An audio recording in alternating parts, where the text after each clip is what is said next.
Hey guys, thanks for joining me on another episode of Comment Section. I'm Reagan Conrad. The Democrats have just secured their secret weapon to win back the young men that have gone astray and drifted to the dark side during the last election cycle. David Hogg, the DNC's newest and youngest vice chair. Ask yourself, what can we as corporate America be doing to help the communities that we work in and the communities that we help across the community? And how can we reevaluate ourselves to make a better, brighter, ever, safer future for any reason, do anything to anyone for any reason.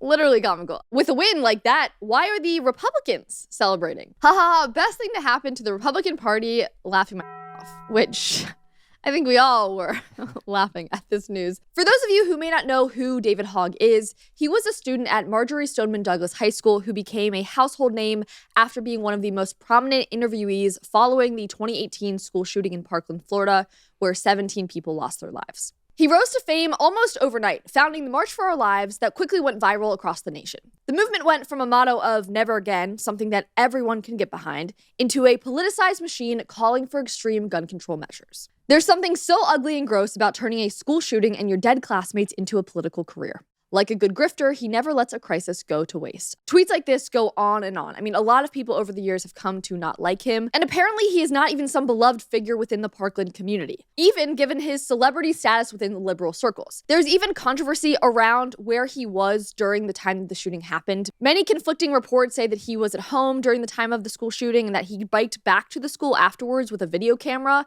and then proceeded to get interviewed by seemingly every news station. So his presence at the actual tragedy is sort of murky and confusing, but he became the face of that movement. He went on to speak all around the nation, wrote a book, and even started a pillow company to rival conservative Mike Lindell's My Pillow, an entrepreneurial endeavor he quickly bailed out of. David Hogg is giving up pillow entrepreneurship and returning to gun control activism. His company, Good Pillow, is meant to rival My Pillow. Ah yes, the entrepreneurial life was not working out, so he is already back to his bread and butter gun control activism. Truly a born politician. David Hogg is the Greta Thunberg of Alec Baldwin's. Oof. So that's a lot to unpack there, but I'll just... Now, I will start by saying that I do not inherently believe that his youth disqualifies him from being a prominent and powerful voice within a movement. However, to wield power and affect change, you have to know what you're talking about. And one of the perks of getting older is that your viewpoints and beliefs are put through a tumbler of sorts, getting refined and perfected with acquired wisdom and debate. For Hogg, he was amplified as a teenager, and simply because he lived through something horrific, he was given a pedestal to promote ideas that, I would argue, are simply flawed or outright incorrect. Like this tweet from 2023. He said, "You have no right to a gun. You are not a militia. When you're talking about your Second Amendment rights, you're talking about a state's rights to have what is today the National Guard. The modern interpretation of 2A is a ridiculous fraud pushed for decades by the gun lobby." It would be great. I mean, there's a world, peace, love, and whatever, where no one owned guns, but that world doesn't exist and will never exist. So if other people can have guns who are not good, good people too must own guns. And that's just my baseline thoughts on it. That's not even unpacking how stupid that tweet was. I mean, maybe he never read our Constitution. The government will never turn on you. No, says who, bro? Says who? It's funny because he cites the National Guard. Oh, the National Guard has guns? Oh, good, then we don't need them. No, right. That's the whole point. If your government is armed, you too must be armed just in case. And that's just one of the many reasons. But for those people who roll your eyes at what I just said and that whole argument of what if the government ever turned on you, listen to this woman. Hi, my name is Lily Tang Williams. Welcome to my live free or die state. Actually, I am a Chinese immigrant who survived communism. And under Mao, 40 million people were starving to death after he sold communism to them. And 20 million people died, murdered during his Cultural Revolution. So my question to you, David, is that can you guarantee me, a gun owner tonight, our government in the U.S., in D.C., will never become a tyrannical government? Can you guarantee that to me? There's no way I can ever guarantee that any government will not be tyrannical. Well, then the debate on gun control is over because I will never give up my guns. Never. And you should go to China to see how gun control works for dictatorship of CCP. I think that was him laughing in the background. I will never give up my guns. Laughing at a brilliant point that he just was too ignorant to understand. I mean, Also, it's funny because the left are the ones being like, it's becoming a fascist state. We're having a dictator. Like, if you believe that our country is quickly turning into a dictatorship, you too should want guns. I mean, like, what? None of this makes sense. There's no fascist, dictatorship on the planet that has ever promoted your right to bear arms, ever. Right. They've done the Step opposite. one is take away the guns, people. Wake up. It's the exact opposite. Gosh. Unfortunately, the debate around school safety always quickly turns into a heated exchange over gun control specifically that usually results in little productive moves actually happening to protect students in classes. School safety should be nonpartisan. Neither party wants to see children die, and to even imply otherwise is a grotesque polarization of an immensely important discussion. But with a group like Hogg's March for Our Lives, it was gun control or nothing. Fellow classmates of his, who were also impacted but saw other potential solutions, were silenced. The media encircled and amplified Hogg, coddling him through every misstep and failure while destroying Kyle Kashuv, another Parkland student with a different perspective on how to fix a very real issue within our society. I just want to play a few moments of an interview I found from 6 years ago with Kyle when he was trying to speak up as an alternative voice to what David was peddling at that time. He's very clearly just a kid who suffered immensely, has gone through something tragic, and is just trying to offer a different insight. But it wasn't one that fit the media narrative. Tell me why you're here in Washington. Well, look, I'm here for one very simple reason. I don't want to see this ever happen again. And when I saw at the march yesterday, which really frustrated me, is that I have a different point of view, but what really concerned me was that how come I wasn't invited to speak at the march? Because as Americans, we all have different point of views, and it's important to represent them all equally. And your point of view is what? You don't agree with the agenda that they're laying out there in terms of restrictions on assault? Well, yeah. I mean, I talked to senators and I looked at all the facts, and they all point in the same direction, that a ban on assault weapons will not solve this issue. We've seen on so many different levels that the cowards of Broward failed, the FBI failed, Sheriff Scott Israel failed, so many different multi-layered levels failed in Parkland, and it's absolutely reprehensible. We have to hold our government accountable. We have to, because this can happen again if our government does not do what it's supposed to do.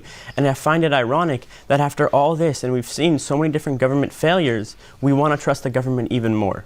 I mean, mic drop, Kyle. Mic drop. It's just his tone of being like, this can't happen again. He's also saying that, but just because he's not like, ban every gun now, that people just vilified him. And then they went and dug old tweets from him and tried to paint him as some racist or something. But they were like, this narrative doesn't work. This kid who was at the school had friends pass away and was like, and this is his reaction to it. It's like, no, that doesn't work.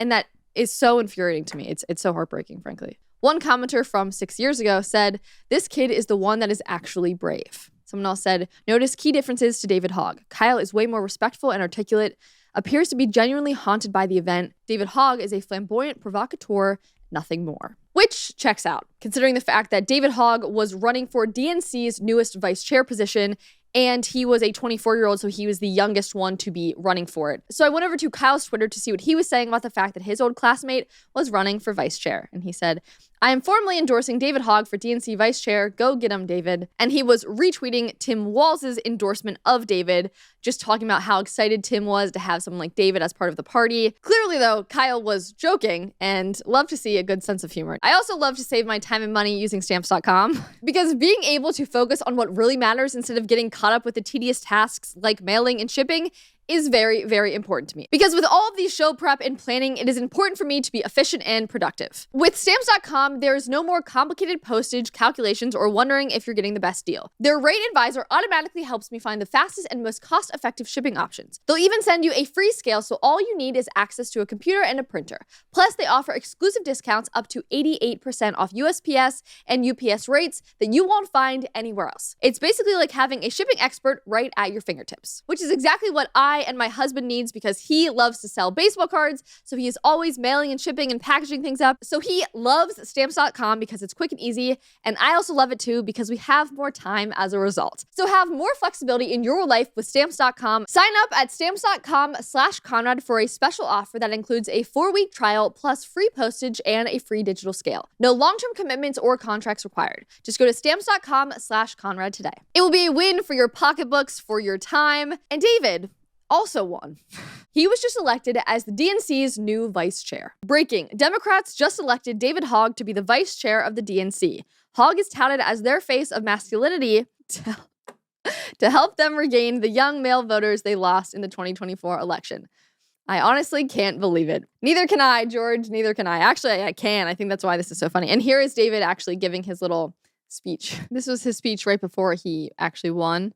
Are you ready to go on the offense? Oh my God, the people behind him clapping. I feel like he just ran for class president and won.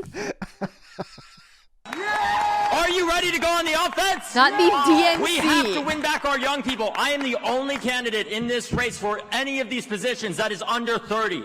We had a 20-point shift to the right of our young people. We must show our young people we give a damn about them, that we support them, and we invest in them. I have raised over $11 million in the past year to support the future of our party, because I don't just tweet, I don't just talk the talk, I also walk the walk and I knock the knock in doors across the country, but I'm counting on you in this moment right now. I need your support. Please vote for me. Thank you so much. And they did vote for him. Indeed. This looks like the beginning of an SNL skit. Like the background's fake. The people just be like, yeah. I mean, they're flipping out. They might as well just be seals. Are you ready to go on the offense? Yeah, that was really motivating. Someone said, fantastic news. I have confidence that he will do a terrible job. And this George guy responded and said, I as well. Another guy said, Charlie Kirk versus Hogg debates are going to be hilarious. This kid is not the future of the Democrat Party, which those would be very funny, but he is the future of the Democrat Party, which is why I'm doing this whole episode, because I find it really comical. But not everyone is laughing. Some people within the Democrat Party are very excited about this. One person said, we absolutely need young blood like this. We need energy and people not afraid to stand up and fight. People like Chuck Schumer need to step down. True. They aren't doing anything to help. Correct. With almost 1,000 likes. Someone else said he needs to run for Congress. No, he doesn't. But if he does, maybe that's an easier win for the Republicans. I don't know. But obviously, you only see comments like that depending on which comment section you are actually in. On the other side, the Babylon Bee tweeted and said, to announce they've given up completely, DNC selects David Hogg as vice chair. And then it's just this picture, which I have seen going around the internet like crazy. I mean, they were trying to come after Barron for a similar salute. They were coming after Elon. But David, this is very, like, there's many photos like this. So, Here are his remarks after he actually officially won. I've been elected as a vice chair of the DNC. I'm deeply grateful to the members for their trust and belief in me, and I don't take it lightly. Now it's time to get to work. And this is a thread. So in the thread, he said, we need to build a Democratic Party that is authentic, relatable, earns people's trust, and wins again. And that stops apologizing for being who we are. I would say that they're not apologizing, and that is repelling people. Like, they're unapologetic. It's like one of the many problems. We have to stop being cowards. It's time to be bold, aggressive, and to fight, just like we did after Parkland. Of course, you bring in Parkland again. It's time we stop surrendering, go on offense, and take the fight to Donald Trump and every single Republican who is gutting our rights, attacking workers, and rigging the system for the wealthy and well-connected. We're not going to let Trump cause endless chaos and hurt our country. We need to show them who we are again, to rid our party of its judgmental attitudes, and to do the work to win back every group we lost this election, from the working class to young people. That line in particular, we're going to rid our party of its judgmental attitudes. I believe it when I see it. If he's referring to the fact that Democrats come across as judgmental, he is the epitome of a Democrat who comes across as extremely judgmental. So I'm not sure how he plans to correct that. Under his thread, someone said, you state we are not going to let Trump take our rights, all while you advocate gun confiscations and deny Americans to defend themselves. Same old David Hogg, hypocritical grifter, and tyrant wannabe. Hooray for the DNC. Elect someone completely incompetent. Kind of sounds familiar from the last 4 years. And after the news of his win broke, users quickly began resurfacing his recent tweets to remind people what he now stands for, because it goes far beyond gun control. This one was back from September, and he said, I hope I'm wrong, but if we lose in November, I think the main reason why will be the number of young men of all races that are no longer Democrats. Good job, David. You're sort of right on that one. There's been a taboo about talking about this because we understandably are hesitant to make men a main point of conversation, given we have been for thousands of years. I mean, that comment alone is just self-flagellation against men, against himself. It's so funny to me because he's saying that it's a problem, and in the same breath, he's like, But men have been the problem for thousands of years. Like, that's why the men were running. That's why you were right, and they didn't vote for you. At this point, with 60 days to go, there isn't much we can do to recover it other than turning out more young women and trying to slow the departure of young men. I think a lot of this is caused by COVID and the epidemic of male loneliness in this country and the ensuing commodification through social media of misogyny. Long term, we have a lot of work to do to provide positive examples of what actual masculinity looks like that is not defined by putting down women or other people, but by lifting others up and being a true leader. No one is saying that masculinity is putting down women. He doesn't understand. Like, no one is saying that. That's why you lost. This guy's like a young Newsom in training. Literally. But he should know because he's young. He's seeing the bros actually act like bros and be men and relate to Joe Rogan and Theo Von and want to be independent thinkers, but also don't want to be berated about every single thing that they do. I would love for him to define that work ahead that he alluded to in that comment. And I would also love for him to define masculinity. Or femininity. And we can go the whole way back to what is a woman. I mean, we can do all of the things. What is a woman, David Hogg? If you can get that, then maybe you can get the Democratic Party on track. We will see. This coming from the party that lifted up Tim Walz and Doug Emhoff as examples of masculinity is laughable. As a woman, I can say, as a matter of fact, neither David Hogg nor pretty much any other man on the left are what we're looking for in a man as a husband or a father. Bingo. This is why they lost the entire manosphere in the last few years. This know-it-all, know-nothing, bully mean girl attitude is repulsive to men. Joe Rogan and Elon may be the face of men walking away from the Dems, but millions more normal men walked away too since 2020. The liberal leadership have negatively targeted men for at least 20 years. Liberal ideology advocated for gender equality. Initially, it was disguised as a noble cause fixing the gender wage gap. But like all things liberal, it evolved into men being toxic. Your masculinity is a big problem, creating a generation of effeminate men. Now men have had enough. They are tired of being told they suck all the time at everything. Stand up, Gen Z, be a goddamn man, grab a beer, and light a lung dart. Such a dude thing to say. I'm a man. I'm a man who discovered the wheel and built the Eiffel Tower out of metal and brawn. How the left lost the young male vote is not a mystery to those paying attention.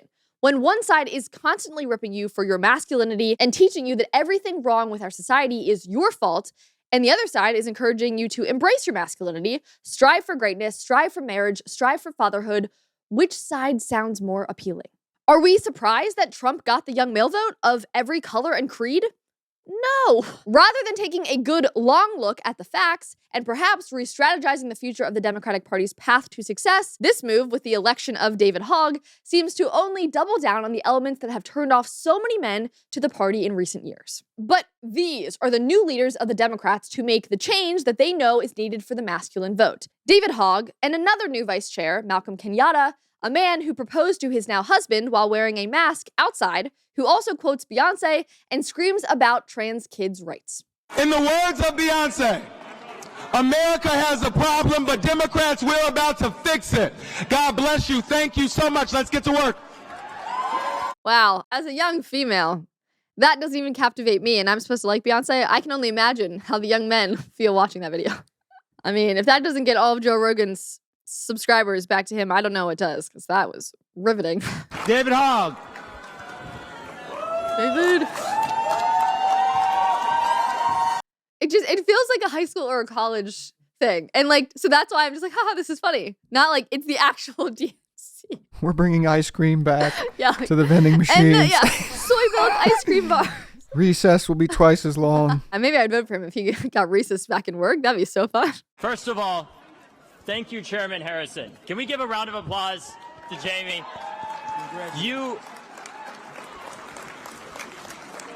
Thank you. He was gonna compliment him, and then he just like, wait, let me get back to me.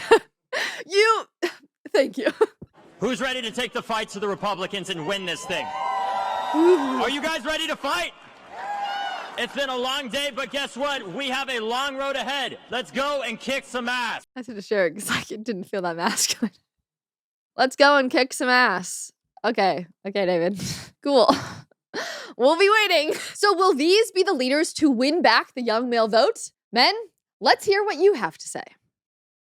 Thanks so much for watching today's episode. If you want more content like this, make sure to subscribe to the channel, like this video if you enjoyed it, and hit the notification bell so you never miss an episode. Thanks so much and have a great day.